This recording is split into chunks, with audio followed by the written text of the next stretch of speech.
मैं दी flash movie देख रहा था, तभी मेरे लो लेटेंट इनहिबिशन से सफर कर रहे माइंड ने एक चीज नोटिस की कि वंडर वुमन की चड्डी इतनी छोटी क्यों है। अगर वो थोड़ी बड़ी भी होती तो कुछ खास प्रॉब्लम नहीं होती। और इसी से क्वेश्चन क्लिक होता है कि majority of female super heroes या सुपर हीरोइंस के ड्रेसेस इतने अनकंफर्टेबल क्यों होते हैं, इतने टाइट होते हैं, इतने छोटे छोटे कुतर कुतर के कपड़े क्यों दिए होते हैं उन्हें। इनकी प्रॉब्लम क्या है? क्या डायरेक्टर परवर्ट है? क्या ये वुमेन्स को ऑब्जेक्टिफाई नहीं करता है? Let's find out. सो ये बात जरूर से ध्यान में रखना चाहिए कि फीमेल कैरेक्टर्स का किसी फिल्म में एग्जिस्ट करना एक बहुत इंपॉर्टेंट एलिमेंट होता है, क्योंकि अगर स्टोरी नहीं चली तो फीमेल कैरेक्टर के ही कपड़े छोटे करके स्टोरी चलानी पड़ती है। यस, सुपर हीरोज की कैटेगरी में भी फीमेल कैरेक्टर्स का एग्जिस्टेंस एक बहुत इंपॉर्टेंट एलिमेंट होता है। अगर हम कुछ सुपर हीरोज फिल्म की बात करें, जैसे स्पाइडरमैन, जिसमें एक हीरो होता है जो अलग लेवल की पावर पोजेस करता है और मैनकाइंड को प्रोटेक्ट करने के लिए वो विलन से लड़ाई करता है। और हमें ये भी देखने को मिलता है कि स्पाइडरमैन की हर मूवी में बिल्डिंग से गिरती हुई एक लड़की होती है जिसे स्पाइडरमैन बचाता है, जिसके बाद वो लड़की प्यार से स्पाइडरमैन को थैंक यू बोलती है, जिससे उसको काफी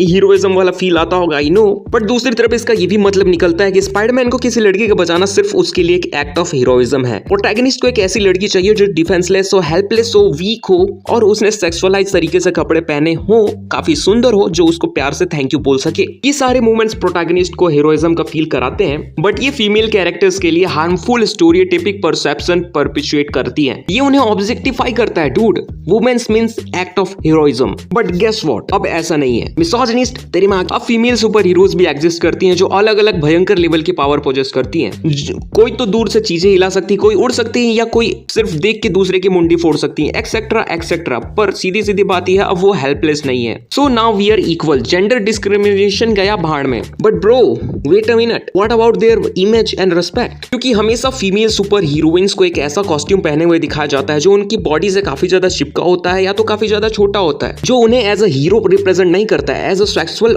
ऑब्जेक्ट रिप्रेजेंट करता है, जिसको देख के हमें कंफर्ट फील हो सके। हम उसके ब्रेवरी भरे कारनामे तो देख रहे होते हैं, पर अंदर ही अंदर हमारा मन उनके सेक्सुअल तरीके से बिहेव करने वाली चीजों को भी देखना चाहता है। फॉर एग्जाम्पल, तुम कैप्टन अमेरिका को मैन ऑफ ऑनर बोल सकते हो, पर तुम किसी फीमेल सुपर हीरोज के लिए शायद ही ऐसा परसेप्शन अपने मन में रखोगे, क्यों तुम उसे किसी और चीज के लिए पसंद करते हो। डूड, तुम वांडा को ऐसे ही मॉमी नहीं बुलाते हो। ऑडियंस के मन में ऐसा परसेप्शन बैठता इसलिए है क्योंकि उन्हें रिप्रेजेंट इसी तरीके से किया जाता है। ये मार्केटिंग स्ट्रेटजी हो सकती है, आई डोंट नो, बट ये बहुत बुरा है। फॉर एग्जाम्पल, तुम वंडर वुमन को ही ले लो, तुम स्टारलाइट को ले लो भाई, उसको चड्डी पहना के पूरा सीजन खत्म कर दिया। वांडा के कपड़े में उसकी छाती नहीं घुस रही है। द बॉयज की मेव को देख सकते हो, और एक्स-मैन सीरीज के फीमेल कैरेक्टर्स का तो बात ही क्या। बट ऐसे कॉस्ट्यूम देने के पीछे कुछ रीजन तो होने चाहिए ना। तुम कैरेक्टर्स को कपड़े नहीं दे रहे, उसके लिए वैलिड रीजंस तुम्हें देने पड़ेंगे। And absolutely yes, there are reason behind it. सबसे बड़ा रीजन हमें सुनने को मिलता है मोबिलिटी। अगर कोई इंडिविजुअल बहुत बड़ी बड़ी पावर पोजेस कर रहा है, इसका मतलब उसके दुश्मन भी बहुत होंगे। वो विलन से फाइट करेगा और फाइट करने के लिए उसे उछल कूद करना पड़ेगा, इधर उधर घुसा घुसा पेलना पड़ेगा। इसके लिए उन्हें मोबिलिटी चाहिए। वो साड़ी पहन के फाइट तो नहीं कर सकती ना डूड। उन्हें उछल कूद करने के लिए अपने हाथ पैर खुले चाहिए ताकि वो अपना पैर विलन के मुंह पे दे सके। इसलिए इनके कॉस्ट्यूम इतने छोटे छोटे होते हैं ताकि हाथ पैर आराम से खुल सके, वो कोई सा भी स्टंट कर सके। एक दूसरा रीजन भी है स्ट्रॉन्ग अपीयरेंस। अगर मेल सुपर हीरोज को देखोगे तो उनकी कॉस्ट्यूम भी उनके बॉडी से काफी ज्यादा चिपकी हुई होती है ताकि उनका मसल उस उभर के आ सके, वे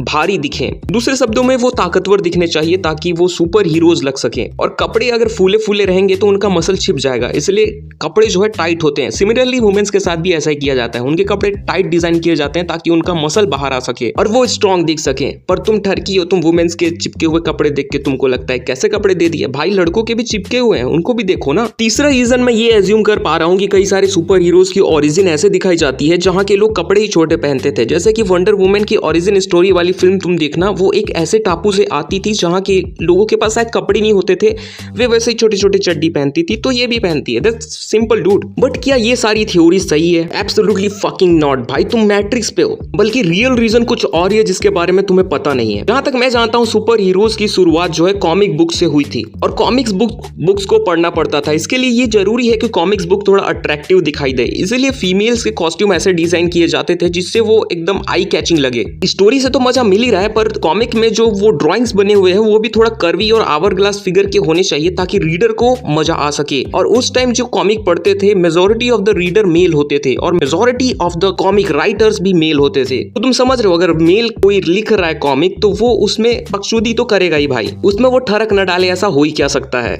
और कंपटीशन इतना बढ़ चुका होगा कि अगर तुम आवर ग्लास फिगर नहीं दिखाओगे तो कॉमिक तुम्हारी नहीं चलेगी। जैसा कि तुम्हें पता है आधे से ज्यादा सुपर हीरो मूवीज कॉमिक्स से अडेप्ट करी हुई हैं। वो कॉमिक एक्यूरेट बनाने की कोशिश करती है ताकि फैंस ज्यादा से ज्यादा खुश हो सके। और इसी वजह से कई सारे फीमेल सुपर हीरोज की कॉस्ट्यूम कॉमिक एक्यूरेट होती है और इस वजह से इतनी कंट्रोवर्शियल ड्रेसेस उनको मिलती हैं। दूसरा रीजन हो सकता है ऑडियंस का अटेंशन ड्रॉ करने के लिए, क्योंकि मूवीज इतनी सारी रिलीज होती हैं उसमें कुछ तो ऐसा होना चाहिए जो ऑडियंस का अटेंशन ड्रॉ कर सके। वैसे सुपर हीरोज मूवी में अटेंशन ड्रॉ करने की कोई जरूरत नहीं है, अगर तुम इमोशन को अच्छे से पोर्ट्रे कर पा रहे हो तो अटेंशन ड्रॉ करने की कोई जरूरत नहीं है। पर मेरी थ्योरी ये कहती है कि डायरेक्टर्स या फिल्म का मेकर जो भी है वो ऑडियंस की नीड को समझता है, उसे पता है ऑडियंस क्या चीज पसंद करेगी, इसलिए थोड़ा बहुत मिर्च मसाला तो चलता है। पर क्या ये करना सही है? बिल्कुल भी नहीं। अगर देखो तुम मोबिलिटी की बात करते हो तो स्पाइडरमैन को ले लो, उसका ड्रेस कितना चिपका हुआ है फिर भी वो अलग अलग तरह से गुलाटी मार सकता है कि नहीं? तो ऐसा भी वंडर वुमेन के साथ भी होना चाहिए। ये सब चुतियापा है और अपने लस्ट को दिखाने का एक तरीका है मैं बोलता हूं। हमें चाहिए क्या? हमें चाहिए ढेर सारे कपड़े। और आप अगर स्टोरी दिखाएंगे सिंपल सीधी सादी जिसमें हीरोइज्म हो, गूजबम्प हो, इमोशन हो, अच्छा स्टोरी हो, ट्विस्ट हो, तो मूवीज चल जाएगी। और हाँ, मैं ये भी मानता हूं कि मैंने जितने सारे रीजंस दिए और पॉइंट रखे हैं वो गलत भी हो सकते हैं। अगर तुम्हारे पास कोई अच्छा रीजन है